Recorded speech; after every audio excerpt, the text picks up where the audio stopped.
All right, welcome back to the Ireland Contracting Nightly Sports Call. Rich Walsh along with Chris Mueller. Hey, Chris, what's it say about WPIAL baseball?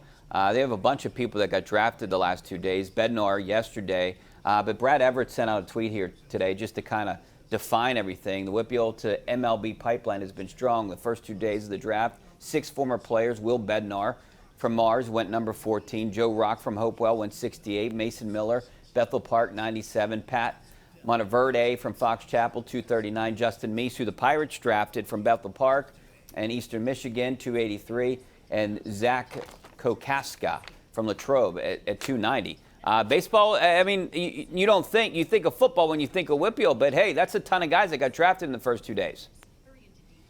I think the thing that I immediately jump to is it is impressive that they can get more than like 1 or 2 guys just given the climate here. I mean, think about how hard it can be to get it warm enough to play comfortably, for it to not rain here. You look at the overwhelming number of guys that get drafted in Major League Baseball, and they're coming from warmer weather states where it seems like it's sunnier more often.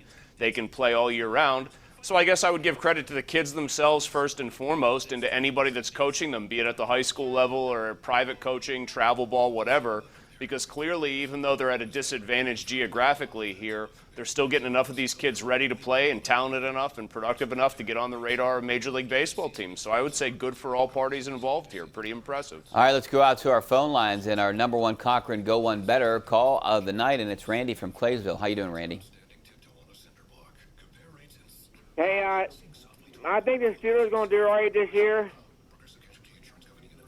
Copy? Yeah, I think the Steelers are going to do all right. Chris, what do you think? Did he say copy like he was signing off? Like, were we doing a little walk? I don't know. I kind of like it. Can we sign off from now on? I think the Steelers. When I say goodbye to you, I just say this year. Roger. I say we do that all the time now when we sign off. Copy. Yeah, Roger, 10-4 on that one. Anyway, yes. He thinks the Steelers are going to be good? Yeah. He wanted to know if 7-10. I'm a little bit better. I think they're going to be like a 9-win team. That's kind of where I am right now. 9-8. Toughest schedule in the league, aging quarterback, all new offensive line. Yeah, I mean, speaking of the aging quarterback, a lot of people are down on him out there, it seems like. I don't see, why the Steelers would sign him if they didn't think he could last an entire year. Tannenbaum, I totally disagree. I don't think there's any chance of Ben getting benched unless he gets injured because there's no one on the roster that's even close to him. If they have a bad record through 13 games of a 17-game season, let's just hypothetically say they go 4-9 and he struggles, you watch. There's going to be some sort of a believable, plausible, but maybe not like devastating injury that functionally ends his career and gives them a look at Mason Rudolph or Dwayne Haskins or both. That is my prediction. If it gets that bad record-wise, they will find a way to try to let him exit with some dignity if he's not performing that well. But, what kind of not record? Not to belabor the point, it's what? Yeah, I mean, like, do they have to be 3-10? Like, what kind of record are we talking about? Like I said, 4-9. 4-9 through 13 games, they're going to be out of it. I mean, at 4-9, that they'll be done. Yeah. So, yeah, I would think that they would give him an out kind of clause there, or sort of a trap door to escape there. But I don't think they would let him preside over some just hideous slog in his final act as a Steeler. Yeah, I think there's no way that you would see him benched. Maybe you're right if an unbelievable, horrible record, but I can't see them starting out that way. Things would have to be really bad. I mean, I could see them finishing that way, the way the schedule's set up. I mean, their schedule's so hard at the end of the year, but they need to get off to a good start in order to have a good record because their last half of the season is incredibly tough. They might not win the last 7 games. So wait a minute. Well, hold on. Now, see, the call of the night here has really unearthed something. What do you have them at? 9-8? I had them at 9-8. Yeah, I think they're going to be 9-8. But you also think it is plausible that they could go 0 for their last 7, which I don't disagree with. If they're the walking wounded, they're in trouble. So we could get a start after an 11-0 start that yields a 12-4 season and then a horrible playoff exit. We could get a 9-1 start that ends 9-8. Well, Get your pitchforks. Get your torches. Woohoo! Well, for sure. Then I don't think Ben's coming back if that would happen again. All right, let's go out to Bill and Cranberry. How you doing, Bill? Hey, Bill. Rich. Hi, Hey. Chris. Hey. Listen, I've been listening to you both, and I've been listening to Mike Tannenbaum and all of these other people that are saying a 33 touchdown, 10 interception quarterback is done, while a 33 touchdown and a 10 interception quarterback in the Chargers is the new future of the Chargers. I cannot wait until the Steelers go deep into the playoffs. I will start a Twitter account and come back to every one of you. Oh, thanks. Well, you'll just get in line. How many 'cause playoff games we have they won in the we- last decade? How many playoff games they won in the last decade? 3? Justin Herbert at 33 touchdowns, 10 picks is seen as the future of the Chargers because he was a rookie last year. Ben Roethlisberger is seen as a guy on the way out because he's almost 40, and he looked like he could barely play the position for the last month and a half of the season. I feel like I'm smashing my head off a non-existent wall trying to explain this very basic concept to people. They don't want it to be true. That makes it no less true. He just threatened us to troll us.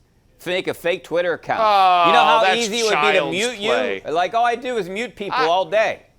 I don't even mute them, Richie. I let them say whatever they want. I eat that nonsense for breakfast. But I think we're realists here. We're not bashing Ben.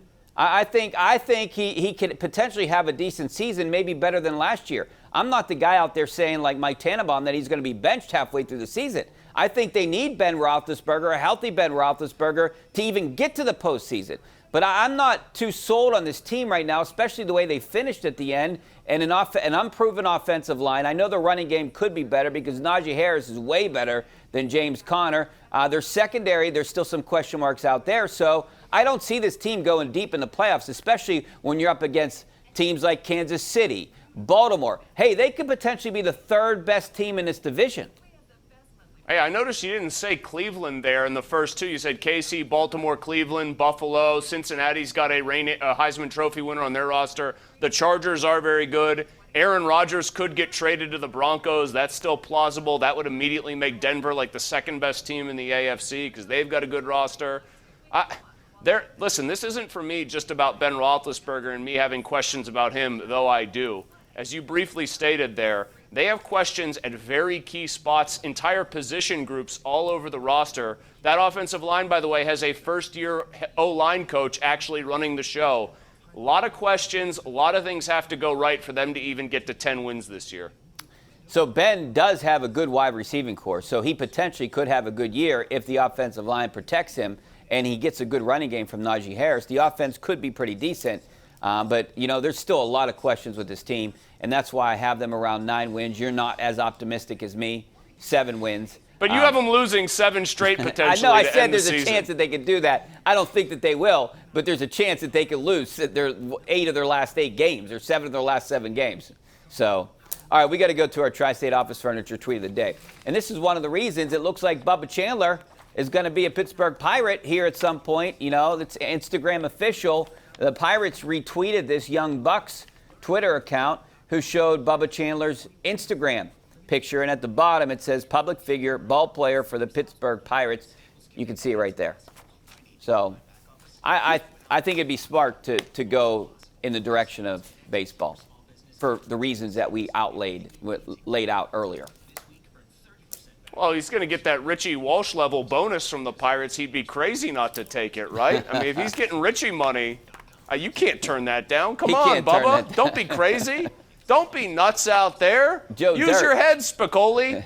Joe Dirt. All right, we're going to take a break. Back in a couple minutes.